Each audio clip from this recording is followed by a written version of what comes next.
Hello students, आज हम कक्षा 7 में सरस्वती व्याकरण निधि से पाठ 3 शब्द विचार उसका चौथा भाग पढ़ेंगे।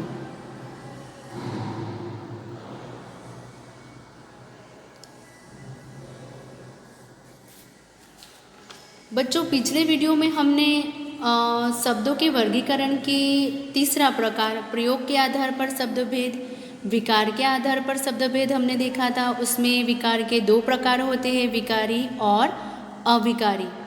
उसके बाद हमने पांचवा जो प्रकार था अर्थ के आधार पर शब्द भेद, हमने वो पढ़ा था। अर्थ के आधार पर शब्द के दो भेद होते हैं, सार्थक और निर्थक, और सार्थक के दो भेद होते हैं, एकार्थी और अनेकार्थी। तो हमने 5 प्रकार जो शब्द के वर्गीकरण के जो 5 प्रकार है हमारे, वो यहाँ पर खत्म होते हैं। तो आज हम पर्यायवाची शब्द पढ़ेंगे। हिंदी भाषा अत्यंत समृद्ध भाषा है। हिंदी भाषा में एक ही भाव अथवा अर्थ को प्रकट करने के लिए एक से अधिक शब्द उपलब्ध होते हैं। ये शब्द पर्यायवाची शब्द कहलाते हैं। अब नीचे देखो बच्चों, आपको कुछ उदाहरण दिए गए हैं कि जननी और जन्मभूमि स्वर्ग से भी महान है। माता पिता का आदर करना संतान का कर्तव्य है। माँ खाना बना रही है। अम्बा की कृपा से सब कार्य सफलतापूर्वक संपन्न हो गए। अब बच्चों, ऊपर लिखे वाक्यों में जननी, माँ और अम्बा सबका अर्थ समान ही है। इन्हें पर्यायवाची शब्द कहते हैं। अब पर्यायवाची शब्दों में हमें दो बातें ध्यान रखनी है कि यह अनिवार्य नहीं कि प्रत्येक शब्द का पर्यायवाची शब्द हो। तो यद्यपि पर्यायवाची समान अर्थ वाले शब्द होते हैं, तथापि प्रयोग करते समय इस बात का ध्यान रखना आवश्यक है कि प्रत्येक स्थिति में एक शब्द के स्थान पर उसके पर्यायवाची शब्द का प्रयोग संभव नहीं। जैसे कि यहाँ पर आपको उदाहरण दिया हुआ है कि अमिताभ ने हृदय में उठते भावों को कविता के रूप में प्रकट किया। तो यहाँ पर के स्थान पर हम उर में उठते भावों को कविता के रूप में प्रकट किया, मतलब ये जो वाक्य है उसकी जगह पर हमने क्या लिख दिया, उर लिख दिया। तो इस तरीके से आपको कुछ उदाहरण के माध्यम से पर्यायवाची शब्द समझाया गया है। देखो बच्चों, यहाँ पर आपकी जो टेक्स्ट बुक है उसमें बहुत सारे पर्यायवाची शब्द हैं और मैंने यहाँ पर कुछ पर्यायवाची शब्द ही लिए हैं यहाँ पर। जैसे कि अग्नि है तो पावक, वहनी, ज्वाला, आग। ऐसे ही आनंद, आनंद का होगा उल्लास, हर्ष, प्रसन्नता। अंधकार, अंधेरा, तम, तिमिर। असुर का होगा दानव, दैत्य, दनुज और निशाचर। ऐसे ही आज़ाद का होगा स्वतंत्र, स्वाधीन। इंद्र यानी कि देवराज, देवेंद्र, देवेश और महेंद्र। गरीब का होगा निर्धन और रंक। किरण, किरण का होगा अंशु, रश्मि और मयूख। गंगा, गंगा का होगा भागीरथी, सुरसरी, देवनदी। झंडा, ध्वज, ध्वजा और पताका। दुख का होगा वेदना, कष्ट, पीड़ा। ऐसे ही दूध, दुग्ध, क्षीर और पेय। पथ, रास्ता, मार्ग। पक्षी, द्विज, खग, परिंदा, विहग।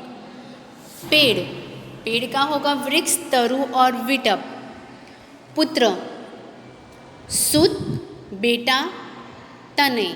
पुत्री का होगा सूता, बेटी और तनया। ऐसे ही बाग, बाग को हम बगीचा भी बोल सकते हैं, उद्यान और फुलवारी। मेघ, मेघ यानी कि नीरद, वारिद, पयोधर और जलधर। मृत्यु का होगा देहांत, मौत और स्वर्गवास। मनुष्य, मनुष्य का होगा मनुज और मानव। युद्ध का होगा रण और संग्राम। रात का होगा रात्रि, निशा और रजनी। विघ्न का होगा बाधा, रुकावट और अड़चन। ऐसे ही शरीर, शरीर का होगा तन, देह और काया। सेना को दल या फौज। अनुपम, अनुपम को अद्वितीय, अद्वितीय, अनोखा और निराला। अमृत, सुधा, पीयूष, सौम, अमी। अहंकार, धम, घमंड, दर्प, अभिमान। आभूषण को अलंकार, गहना, जेवर और भूषण। ऐसे और भी पर्यायवाची शब्द आपके बुक के अंदर है बेटा, तो आपको उसमें से उसको प्रिपेयर करना है, ठीक है। नेक्स्ट है विलोम या विपरीतार्थक शब्द। भावों को प्रभावशाली तथा सुंदर ढंग से प्रस्तुत करने के लिए भाषा में तरह तरह के शब्द हैं। 15 अगस्त यानी 15 अगस्त 1947 को भारतीयों ने स्वतंत्रता की बेड़ियां काट स्वतंत्रता प्राप्त की। आज़ादी के लिए सभी देशवासियों ने जी जान से प्रयत्न किया। कुछ लोगों ने हिंसा का मार्ग अपनाया तो कुछ ने अहिंसा का। तो ऊपर लिखे जो रंगीन शब्दों को पढ़कर, ऊपर लिखे रंगीन शब्दों का आप पढ़िए। देखो यहाँ पर परतंत्रता है और यहाँ पर स्वतंत्रता, हिंसा का अहिंसा। तो इन शब्दों के अर्थ एक दूसरे से क्या है, विपरीत है। यही शब्द क्या कहलाते हैं, विलोम शब्द अथवा विपरीतार्थक शब्द कहलाते हैं। छठी कक्षा की पुस्तक में हम आपको बता चुके हैं कि किसी भी शब्द का विलोम बनाते हुए यह ध्यान रखना चाहिए कि हम तत्सम शब्द का विलोम तत्सम बनाएं और तद्भव का तद्भव तथा देशज व विदेशी भाषा का विलोम तदनुसार ही होगा। तो ये था बच्चों विलोम या विपरीतार्थक शब्द। यहाँ पे कुछ विलोम शब्द बहुत सारे हैं आपके बुक के अंदर।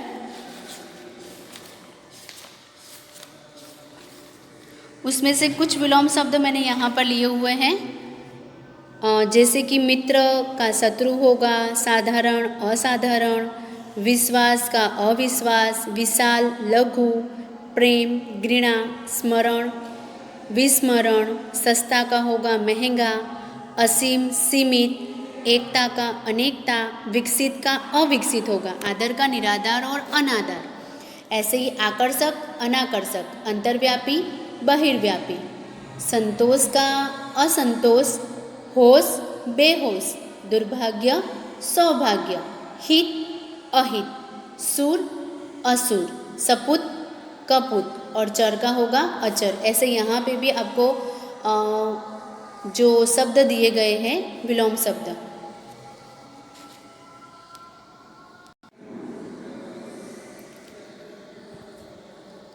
अब बच्चों यहाँ पर आपको दिया गया श्रुति श्रम भिन्नार्थक शब्द। श्रुति का अर्थ है सुनना और सम का अर्थ है समान तथा भिन्नार्थक का तात्पर्य है अर्थ में भिन्न। तो इस प्रकार श्रुति श्रम भिन्नार्थक संपूर्ण पद का अर्थ हुआ सुनने में समान तथा अर्थ में भिन्न, यानी कि वो सुनने में हमें समान लगेगा और वो अर्थ के अंदर मतलब उसका मीनिंग जो होगा वो भिन्न होगा, मतलब अलग होगा। तो उसे बोलेंगे श्रुति श्रम भिन्नार्थक शब्द।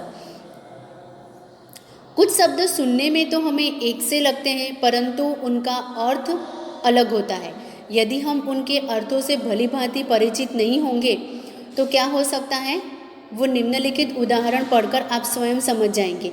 मतलब देखो यहाँ पर एक आपको उदाहरण दिया गया है, ये बैल और ये बैल यहाँ पर दिया गया है, ठीक है। ध्यान से आप यहाँ पर देखना, बैल और बैल दिया गया है।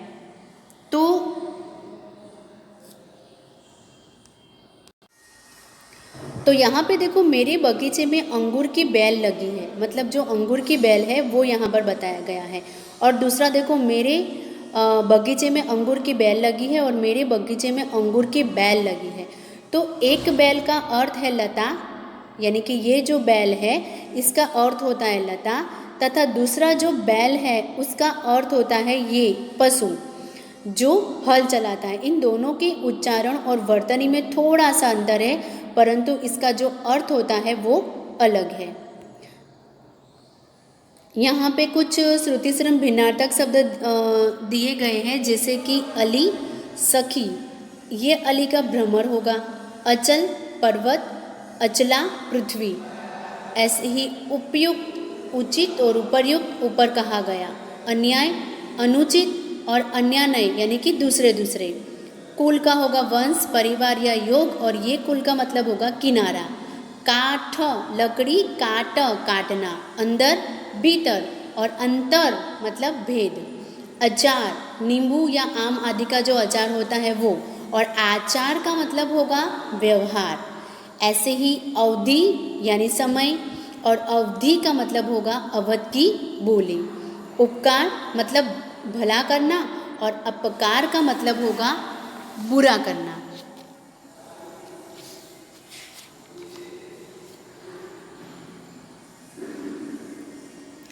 अब बच्चों है वाक्यांश के लिए एक शब्द।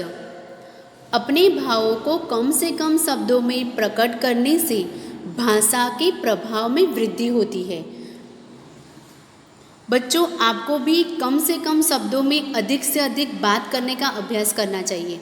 अब जैसे देखो यहाँ पर आपको दिया गया है उदाहरण के तौर पे कि जिन शब्दों के नीचे रेखा खींची गई है, ठीक है, अब उन्हें पुनः लिखिए। अब इस वाक्य के स्थान पर हम निम्न वाक्य भी लिख सकते हैं। कैसे? जिन शब्दों के नीचे रेखा खींची गई है उसकी जगह पर हम लिख सकते हैं रेखांकित शब्दों को पुनः लिखिए। तो यहाँ पर देखो और भी वाक्यांश के लिए एक शब्द आपको दिए गए हैं। आपकी बुक के अंदर बहुत सारे हैं, मैंने कुछ वाक्यांश यहाँ पर आपको दिए हैं अभ्यास के लिए।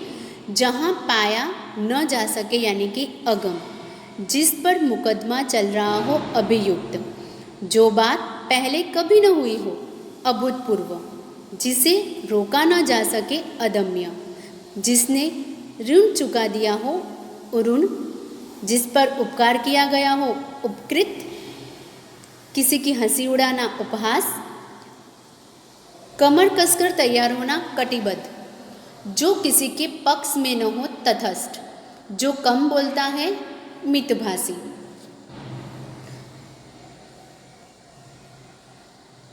अभी बच्चों शुद्ध वर्तनी, शुद्ध वर्तनी यानी क्या?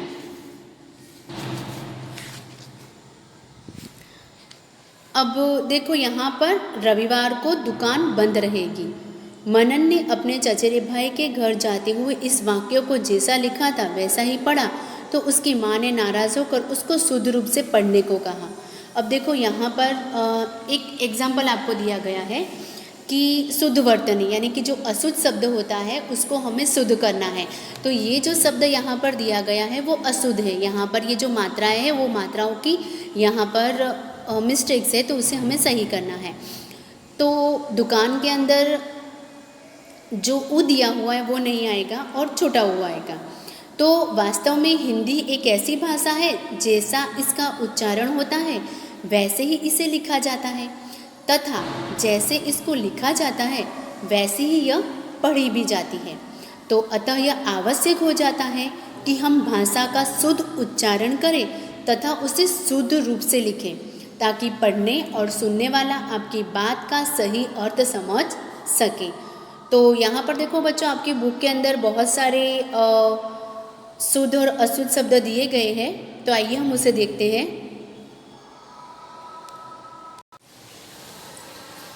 तो देखो बच्चों यहाँ पर कुछ शब्द आपको दिए गए हैं, जो ये है अशुद्ध शब्द और ये है शुद्ध शब्द, ठीक है। तो पहला दिया गया है कुतूहल, तो कौतूहल आएगा। अतिथि, अतिथि में देखो जो मात्राओं की मिस्टेक्स है उसे हमें यहाँ पर सही करना है, अतिथि। ऐसे ही परिचित है, व्यवहार है, झुककर, भंगिमा, उसमें आप देखो ये अशुद्ध और ये शुद्ध शब्द है। कण, तो कण होगा। बढ़िया, बढ़िया नहीं बढ़िया होगा। ऐसे ही अस्पताल, तो अस्पताल होगा। दुकानदार के अंदर देखो जो मात्राएं हैं वो यहाँ पर शुद्ध में सही दी गई है। तो ऐसे बहुत से शब्द आपकी बुक के अंदर दिए गए हैं जिसका हमें यहाँ पर अभ्यास करना है। तो बच्चों ये था हमारा शुद्ध वर्तनी। तो बच्चों यहाँ पर जो हमारा पाठ है वो यहाँ पर ही ख़त्म होता है। तो आज के लिए इतना ही। Thank you.